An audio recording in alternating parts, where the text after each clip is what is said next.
7 gólov, 4 červené karty, 2 penalty a vyhrotená atmosféra. Po výhre nad Žilinou a remízou s Michalovcami k nám na tretí zápas pricestovala Trnava. Zápas sme začali najlepšie ako sme mohli, keď sme v 22. minúte dali gól. Tento stav sa do polčasu nezmenil a tak po prvom polčase bolo 1-0. Hneď po začiatku druhého polčasu nastala 48.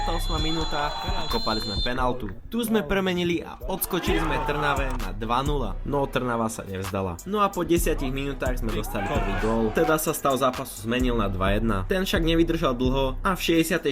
minúte sme dostali druhý gól. Ale nezdali sme sa ani my. 2 minúty po vyrovnávajúcom góle, 66. minúta, gól na 3-2. V takomto zápase iskrili emócie na každú stranu. A to aj v technickej zóne, kde sa rozdali rovno 3 červené karty. Po vylúčeniach na nešťastie Trnava znova vyrovnala na 3-3. No to ani zďaleka ešte nebol koniec. Pretože prišla 88.